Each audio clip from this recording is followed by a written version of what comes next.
Hi friends, அனைவருக்கும் வணக்கம். இன்றைக்கி நம்ம வீட்டில் சுவையான மட்டன் பிரியாணி தாங்க செய்ய போகிறோம். வாங்க எப்படி செய்யலான்னு பார்த்துடலாம். அதுக்கு ஒரு கைப்பிடி அளவுக்கு புதினா இலையை எடுத்து வச்சுருக்குறோம், க்ளீன் பண்ணி.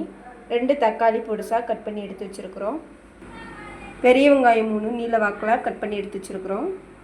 அது கூடவே கொஞ்சமாக கொத்தமல்லி, இஞ்சி பூண்டு பேஸ்ட்டு தட்டி எடுத்து வச்சுருக்குறோம்.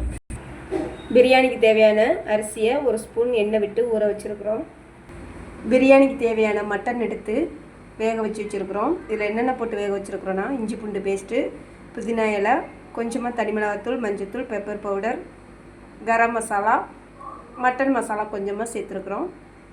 1/4 ஸ்பூன் சால்ட்டு சேர்த்து வேக வச்சு வச்சுருக்குறோம். நல்லா சாஃப்டாக வந்துருச்சு. இதில் மேலே ஆயில் மாதிரி நிற்குது பாருங்கள் ஃபுல்லாக. இது எல்லாமே இந்த மட்டனில் கொழுப்பில் உள்ள ஆயில் தான். நம்ம இதில் ஆயில் எதுவுமே விட்டு வேக வைக்கல. ஸ்டார்டிங்கில் வெறும் தண்ணி மட்டும்தான் விட்டு எல்லா மசாலா சேர்த்து வேக வச்சோம். ஆனால் ஆயில் எவ்வளோ பிரிஞ்சு வந்துருக்கு பாருங்கள். இதெல்லாம் கொழுப்பு தான். மட்டன் பிரியாணிக்கு பொதுவாகவே ஆயில் இந்த மாதிரி வந்தால் டேஸ்ட் இன்னும் அதிகமாக இருக்கும். கறி வாங்கும்போது கொஞ்சம் கொழுப்பு சேர்த்து வாங்கிட்டு வந்து பிரியாணி செஞ்சிங்கன்னா டேஸ்ட்டு சூப்பராக இருக்கும். சிக்கன் பிரியாணி செய்யும்போது நம்ம சிக்கனில் உள்ள இந்த தோலோடு சேர்த்து செஞ்சோம்னா டேஸ்ட்டு கொடுக்கும். அது மாதிரி தான் இது. பெப்பர் மட்டனுக்கு காட்டத்தை கொடுக்குற மாதிரி இந்த மட்டனில் உள்ள ஆயில் கொழுப்பு ஆயில் நமக்கு டேஸ்ட்டை கொடுக்கும். சரி வாங்க, நம்ம ஸ்டெப் அண்ட் ஸ்டெப்பாக எப்படி மட்டன் பிரியாணி சுவையாக டேஸ்ட்டாக செய்யலான்னு பார்த்துடலாம் வாங்க. நான் இன்றைக்கி குக்கரில் செய்யலை, வட்டாவில் தான் செய்ய போகிறேன். வட்டாவில் 4 ஸ்பூன் எண்ணெய் விட்டுருக்குறேன். பிரியாணிக்கு தேவையான பிரியாணி இலை, பட்டை, லவங்கம் எல்லாம் போட்டிருக்குறேன். லவங்கம் எல்லாம் லேசாக ஃப்ரை ஆனாலே போதும். அது கூட புதினாவை சேர்த்துக்கலாம்.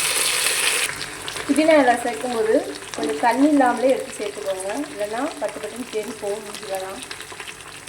கொஞ்சமாக மல்லி இலை, கொத்தமல்லி எல்லாம் சேர்த்துக்கலாம். நெக்ஸ்ட்டு நம்ம கட் பண்ணி வச்சுக்கிற பெரிய வெங்காயம் சேர்த்துக்கலாம். கொஞ்சமாக சால்ட்டு சேர்த்துக்கலாம். அப்போ தான் நல்லா சீக்கிரமாக ஃப்ரை ஆகி வரும். வெங்காயம் இந்த அளவுக்கு வதங்கினா போதும். இந்த ஸ்டேஜில் தக்காளி சேர்த்துக்கலாம். தக்காளி ஃபுல்லாக வதங்கணும்னு அவசியம் இல்லை. இந்த ஸ்டேஜில் இந்த அளவுக்கு இருந்தாலே போதும் தக்காளி. இந்த ஸ்டேஜில் இஞ்சி பூண்டு பேஸ்ட் தட்டி கொடுக்கணும் இல்லையா, அதை சேர்த்து மிக்ஸ் பண்ணி விட்டுருவோம்.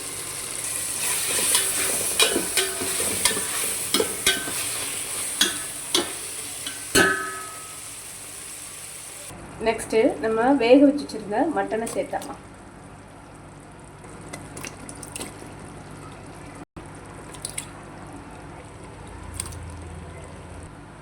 நல்லா ஒரு கலர் விட்டுக்கலாம்.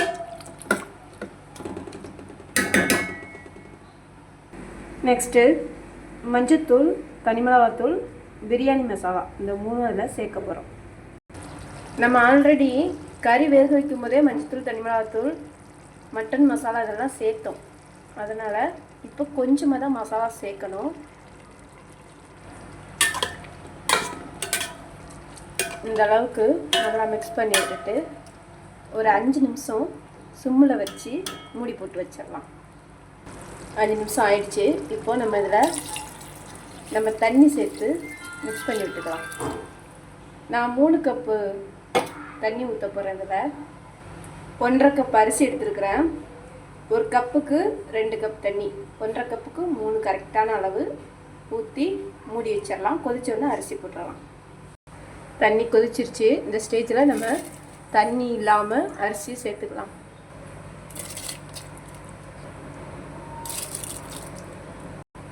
அரிசியை போட்டுட்டு பிரியாணிக்கு தேவையான சால்ட்டு சேர்த்துக்கலாம்.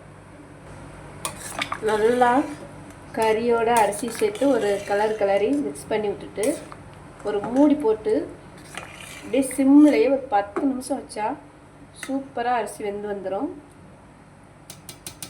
பிரியாணி 10 நிமிஷத்தில் ரெடி ஆயிரும். இதுக்கு மூடி வச்சுட்டு நம்ம பார்க்கலாம். 10 நிமிஷம் ஆயிடுச்சு. இப்போ திறந்து பார்த்துடலாம். சூப்பராக தண்ணியெல்லாம் வற்றி சாதம் சூப்பராக வந்துருச்சு. அதே பாருங்கள், சாதம் ஒன்றோட ஒன்று ஒட்டவே இல்லை, நல்லா ஃப்ரீயாக வெந்திருக்குது. அவ்வளோதாங்க, சுவையான மட்டன் பிரியாணி ரெடியாகி வந்துருச்சு. இதில் நம்ம இப்போ என்ன பண்ண போகிறோம்னா ஸ்டவ்வை ஆஃப் பண்ணிவிட்டு மூடி போட்டு மேலே வெயிட் தூக்கி வைக்க போகிறோம். வச்சுட்டு ஒரு 5 நிமிஷம் கழிச்சு பார்த்தோன்னா சாதம்லாம் நல்லா உதிரி உதிரியாக பிரியாணி சூப்பராக நம்மளுக்கு கிடச்சிரும். வாங்க வச்சுட்டு பார்த்துடலாம். 5 நிமிஷம் ஆயிடுச்சு. வெயிட் எடுத்து திறந்து பார்த்துடலாம்.